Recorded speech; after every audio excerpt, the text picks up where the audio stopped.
In the Cold Harbor campaign, Lincoln gets what he wants. Richmond is being under siege, and finally Lee surrenders to Grant at Appomattox Courthouse. In Virginia, this is April of 1865. How awkward is that? Do you think? Like, you're surrendering. Do they just like walk up and shake hands like, oh, that was a good battle, you know? Really, it's almost that uncomplicated, yeah. I mean, what happens is, and remember, these guys know each other. Yeah. It isn't like, you know, two random countries fighting. These guys, most of these guys went to school together, right? Many of them went to West Point together. Some of these guys are friends. And what usually happens is if it's time, Lee looks at one of his couriers and he says, I need you to talk to, here's a letter for Grant, go send it to Grant. And they would courier it over, he'd have a white flag, and he shows up and he hands a letter. Grant signs something, hands a letter back, and they meet. Yeah, that's kind of what happens actually. And like I had said yesterday, 30,000 Confederates were allowed to go home. They just had to promise they'd never take up arms against the Union again. The officers were given their guns, the officers were given their horses, and the war was over. Now there was a couple skirmishes still going on after Lee officially surrendered, but for the most part, the war was over. And then only 5 days later, so Lincoln got to have a victory for 4 days essentially. And then he and his wife went to a play, and he was assassinated by John Wilkes Booth. We talked about this, that it's going to be an assassination on him and Andrew Johnson, who was the vice president, and William Seward, who was the Secretary of State. Seward is almost killed. Johnson's assassin decides not to do it, and Booth commits the assassination on Lincoln. And now Lincoln, since he's at the height of his popularity, he doesn't just become a great president in our minds, he becomes a martyr, right? We think of Lincoln as a martyr. This is a guy who saved our country. And to be fair, he probably did. But he died at the point where he couldn't do anything else bad. So he goes out as a martyr.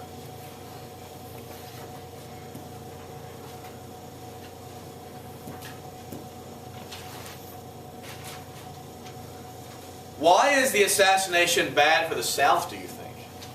Because the funny part about this, Booth was an actor from the South. He thought he was going to revenge this. But in the end, he probably screwed over the South more than anybody did. Well, Lincoln wanted to Lincoln wanted to accept the South back into the North with relative ease, but once the assassination happened, the attitude of the North towards the South really negative. The radical Republicans in the North are in no mood to compromise. You just killed the moderate. Now you got us. Right? This is what you did with the moderate. Now you've got us to deal with it. And this is going to be real bumpy. Had Lincoln lived, the South probably would have been integrated much more smoothly into the Union. And Andrew Johnson wasn't too. And Andrew Johnson was nowhere near the president. He was nowhere near the president that you would be when you're 10. It's hard to follow a president. Maybe. I mean, maybe. But sometimes they have it, right? I mean, Wilson followed, after one term of Taft, followed TR, right? And Truman followed FDR. That was tough. But Kennedy followed Eisenhower was a big deal, right? And Kennedy followed Eisenhower. And Johnson, had it not been for the Vietnam War, Johnson would probably go down as one of our great presidents. The Vietnam War undoes that. But, okay, let's talk about prisoners of war. Do results real fast, and then we'll be done. I know I need to go fast through this, but now we're done with the Civil War. How many minutes on that? 4. Okay, 4 left. No. Would you start and stop it again? Yeah. Prisoners of war, there's really only one really famous prisoner of war camp. It's Andersonville. The South, really, it was Southern. The South really couldn't provide for Northern prisoners of war. So many of them starved. 13,000 people died at this prisoner of war camp.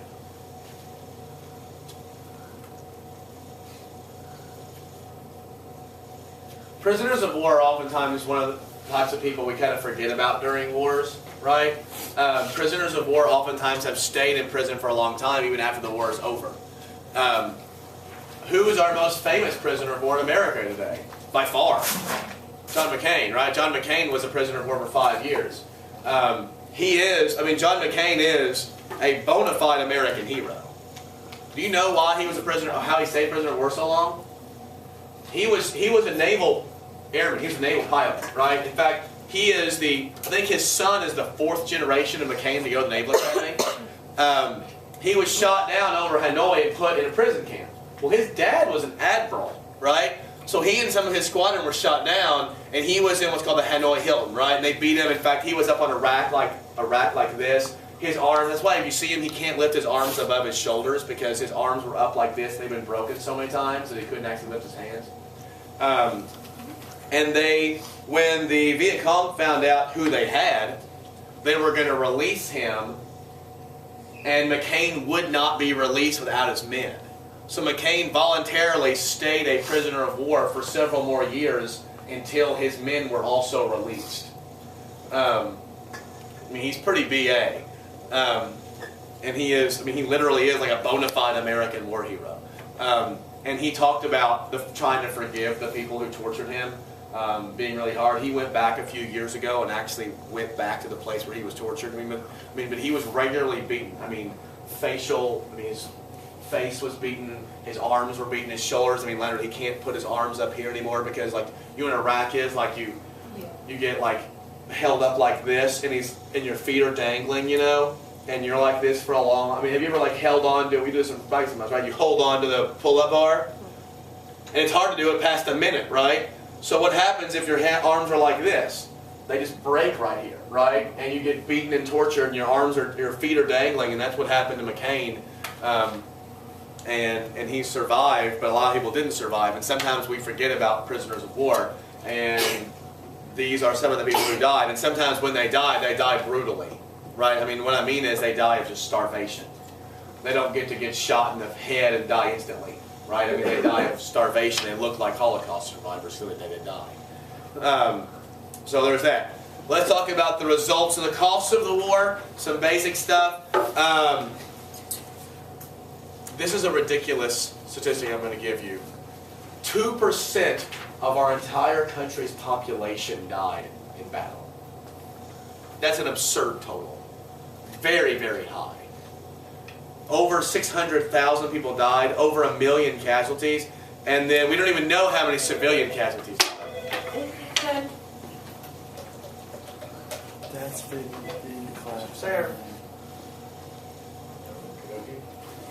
I hear you're checking out. Way to go, John. All right. Slavery was abolished. This war ends slavery. The war didn't end it, but as a result of the war, slavery was ended. In $1865, and then again, this won't be on the test, but just for your own basic knowledge. In $1865, it cost $15 billion. That would be $1.5 trillion today, which is a lot. Although the war in Afghanistan and Iraq has cost more than that. So does that count like both sides cost? How many trillions? 1.5. By the way, we're still paying for World War II. Because we're still paying benefits on people who died during World War II, right? Like widows and stuff get benefits for people. My grandmother still gets benefits from the government every month from the government from her husband dying in the Army in 51, 52. No more talk of nullification. No more talk of secession. Remember, before this, didn't the North want to leave, right? The Hartford Convention? The Federalists were talking about leaving. And then South Carolina threatened to leave the nullification crisis. Kentucky and Virginia trying to nullify some laws. There's no more nullification talk. No more secession talk. And lastly, the idea of union is now paramount. Union won out. States did not win. That was the decision that carries forward. What did you say the cost was? Don't. It's not important. A lot. You guys remember it's what's more important to get from this class? Big ideas or minutia? Big ideas. JC wants to suck up all of it.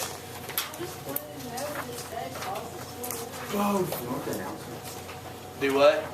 Oh yeah, on your way out, put the announcements on that table right there. What? You can stop that if you don't mind.